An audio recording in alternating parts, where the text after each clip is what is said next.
stay-at-home mom and I run a small business called Cat Cake Crochet. My next market is going to be for the Paradise Goat Grazing Festival, which is as amazing as it sounds. This event celebrates the goats that eat the underbrush to help prevent wildfires, and it is all goat themed. It has such an amazing agenda of events. On the flyer, it lists goat yoga, there's a petting zoo, there's a watermelon eating contest that's goat versus human. I really hope that I can get away from my booth because I really want to be able to see some of these activities. They sound so cool. And because this is a themed event, of course, I had to make something specifically for this event. I have to preface this by saying I did not make that much inventory for this event. I started doing markets only a few months ago and I made a mistake, which, speaking to a lot of seasoned vendors, they tell me this is very common. I booked too many shows too close together and I didn't have enough time to prepare inventory. And that's it. That's just it. I don't have enough time. I don't have enough hours in the evening each night to work on making inventory. And I have been trying to incorporate some of the tips that people in the comments have been giving me on how to be able to work during the day when my daughter's awake. And honestly, guys, she does play with the yarn and the hooks every once in a while, but most of the time it's just if she sees me doing something, she just wants my attention. And for this period of her life where she's just a tiny little toddler baby, I think it's okay, and I need to make that sacrifice to be with her in this early stage of her life and then just do what I can in the evenings. I think that's what feels right to me. And I'm willing to sacrifice some sleep to try to get things done. But I do have to come to terms with the fact that I'm disappointed almost every show because I don't have as many things as I want. I don't have as much inventory prepared as I want. But let's not focus on the negative. Let me show you what I made for this market. So to go along with the goats and farm animal theme, I went back to the Pawgy's Place Patterns, which is a pattern pack that I reviewed early on in my channel. These pattern packs are available on Etsy. From the farm animal pattern pack, I made some pigs. I used 2 different burnout pinks to make these ones and a size 6 hook. They came out very big. When I made the Pawgy's Place Patterns previously, I used Posh and they were smaller than this. So I'm really happy with this size. But I think these guys are really cute, and I did something weird with the goat ones that I made. So in the pattern pack, there's no pattern for a goat. So I kind of invented this one based off of the stitch count for the other patterns. So it follows the same body shape, but I just freehanded some ears and horns on these two. And is this silly? Is this really silly? They kind of look like snowballs with feet. There used to be like Beanie Baby or when I was little that was shaped like this, and I can't remember the brand name, but I was obsessed with them. So these guys are super silly. I think they're really cute. I don't know how well they're gonna do. I did sell out of the Pawgy's Place little critters that I had made when I first started doing markets, but it did take a few markets for them to completely sell out. So these ones are much bigger. I guess I'll have to find out if people like them. This next pattern is super cute, and it came from the recommendation of Stacy from Stacy Makes. This is the Sleepy Cow from Zero Gravity Crochet, and look how cute this cow is. He's very big. It's very large. So the pattern pack includes this version of the cow and then a Highland cow. I actually didn't follow the pattern when it got to the rest of the spots on the back of the cow. Once I got to like here, I was just like, I'm done doing spots. I'm not doing anymore. It looks really cute the way it is. And it does, I think this pattern is really cute. It's so different. I like that it's just not a standing cow. And it's nice and big. And I really want to make it again. I want to make the Highland version. And there's 2 things special about this cow. The first thing is that this yarn is not Bernat. If you've watched my channel before, I previously had made everything out of Big Twist Posh. And then once I started running out of Posh yarn and Joann's wasn't restocking it, I switched to Bernat when Joann was having a really good sale. And I started making everything out of Bernat yarn.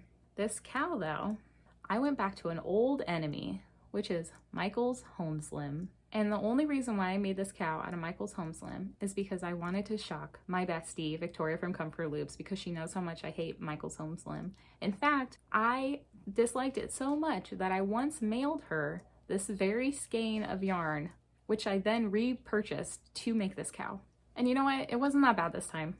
It wasn't that bad. Maybe I was a little bit too hard on it. I still don't like it as much as Bernat or Posh. I feel like yarn should not be that difficult to work with. I don't like how you have to burn the ends. I want to be able to do a magic ring without it falling apart. I don't like all the yarn dust. It's flying in the air. I'm sure you know what I'm talking about. But it does make a very soft and squishy plushie. And the second special thing about this cow is its eyes.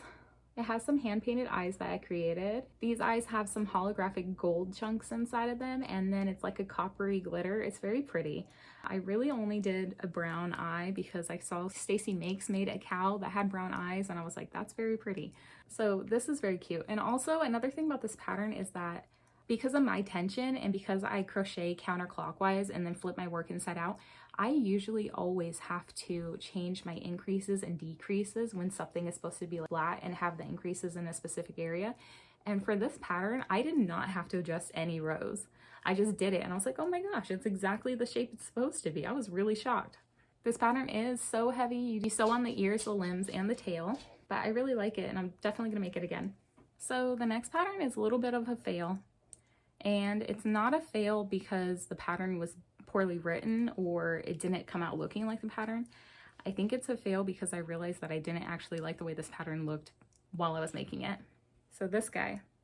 This is the unfinished body for the Madeline Mae goat pattern, and I just wasn't feeling it. So I did make his ears, which I attached and then cut off because I wasn't feeling the ears. I thought they looked kind of weird. You're supposed to do horns, and then he's supposed to have like a little goat beard. So I'll put up a picture of what a photo from the pattern actually looks like. And he looks like the pattern. Something about it, maybe his eyes are too small. I used a different pair of eyes that I painted, and I don't know if eyes are too small or something. I wasn't liking it. I thought maybe it was like your head, but the head is part of the body. Don't sew the head on, so I can't take off his head and then adjust the size. So I might sew on the ears and then bring it with me to the market and see what happens. Maybe somebody would like it, but I don't know. But let me show you what I made out of that pattern that I do like. So let's talk about the goats. On the morning of November 8th, 2018, the deadliest and most destructive wildfire in California history began near Camp Creek Road in Pawgy, California. The campfire, as it was dubbed, caused 85 civilian fatalities and injured many others. It destroyed over 18,000 structures and burned over 150,000 acres, devastating parts of the towns of Magalia and Butte Creek Canyon, and almost entirely and completely destroying the towns of Concow and Paradise, California. While factors such as hotter and drier conditions due to climate change are increasing the risk and severity of wildfires, another important factor is the buildup of dead trees and dry shrubs that create dangerous fuel that can lead to bigger and more severe fires. Managing the overgrown terrain has led officials to consider an unconventional fire prevention method. Goats provide an environmentally friendly alternative to herbicides and heavy machinery for clearing vegetation, and the practice of targeted grazing goes back centuries. It has become a big part of California's strategy to reduce wildfire risk. Goats have insatiable appetites and devour weeds, bushes, low-hanging leaves, dry brush, and even small trees, all of which are fuel for fires. Their natural tendency to graze makes them excellent at clearing large areas, and by eating their way through shrubs and flammable vegetation, goats can create hundreds of acres of defensible space each year. Paradise, a town that was once destroyed by wildfire, is now hosting the 3rd annual Paradise Goat Grazing Festival to celebrate the vital role goats and other grazers play in fuel reduction, wildfire prevention, and land management, while being a fun and educational community event that I am honored to be part of. So this one I just freehanded while I was actually spending time with my family. So he has longer legs. So this one I freehanded loosely based off the memory of the pattern. And I absolutely 100% think that people are going to tell me this looks like a sheep, which is fine. But I didn't want to put horns on all the goats because not all goats have horns. So this one I used Bernat frosting, and then this brown is an old formula of Bernat that feels really rough and not as nice, but it is nice for feet because it helps make the plushie stand up straight. And then check out these eyes. I really like the eyes on this one. There are some flowers and leaves in them, and I think the eyes came out really pretty. So sorry he has leads and stuff on him. I really don't do a good job of picking the fuzz off of things. So yes, you're right. It does look like a sheep. Maybe I'll just tell people he's a sheep, or maybe I'll let people leave it up to their imagination. But I think he's really cute. I like how big he is. And then we have this guy who I also think people are going to tell me looks like a sheep. But you know what? Sheeps and goats are very similar when you put them into plushie form. This guy is also made with all brunette. I use a size 6 hook, and he has like cosmic eyes. There's lots of gold stars and little swirlies in them. And it was really fun like looking up goat color combinations. I just like, what colors do goats come in? And it's like, turns out there's a ton of colors goats come in. And then we have the little itty bitty guy. This one, I did put horns on. I showed a picture to my friends and they told me that this one looked like a cat. So this one's smaller, but I like how they're all different sizes and I think that'll look cute on the table. And then he has gold chunky glitter eyes with no flowers or anything in them. Just like pretty holographic glitter. And then my older sister told me that I should make a black goat. So this is what I came up with. My sister told me that I should make a Black Phillip, I think is his name. And if you're thinking that this is who I made and that I'm like super cool because you think like, oh, Quinn watches scary movies, that's wrong. I've never seen that movie. I don't watch scary movies. I'm a coward. I'm a chicken. And I just wanted to use this pair of white eyes I made. I actually really wanted to use this purple pair of eyes that has purple flowers in it. And my daughter lost the other one. My daughter really likes playing with the eyes and she likes taking them and sticking them into the sides of plushies and then saying, I gave eyes. So hopefully I can find the other one of this, or I can just use this to make a Cyclops. This guy I freehanded. He's loosely based off the PinkyBina pattern, which I'll talk about in a minute. And I think he turned out really cute. I know that the white eyes are not everybody's cup of tea, but hopefully somebody is going to see this guy and think that he's really cute and want him. Ooh, so his eyes have some stars and neon and leaves in them. And this was my first time using white safety eyes. I like them. I don't know if I like him, but I like the eyes. This one I think is a little bit cuter. And he has little horns. And his eyes have a ton of flowers in them. I think they came out really pretty. And these are big plushies. So I know I'm like hard on myself because I didn't make that many items, but like, these are really big plushies. And then we have the last one, which is this enormous one by PinkyBina on Etsy. This one's also made out of brunette. I use size 6 hook, and this is brunette sienna. It's a hard color to come by. I can only find it in those gigantic rolls. It definitely took a lot. And his eyes are a gold holographic glitter with flowers and leaves in them. They're really pretty. This goat came out so cute. I absolutely love the finished product. But I do have some gripes with the pattern. So the actual pattern didn't have any pictures. It only had the picture that was on the cover of the pattern, and the goat has a flower in its mouth, so you actually don't know what the muzzle looks like underneath the flower. I was expecting there to be lots of photos with maybe the flower in and the flower off, and there wasn't. And also there was some color changes that were missed inside the pattern, which I just had to adjust going off of the color changes that I saw inside of the photo.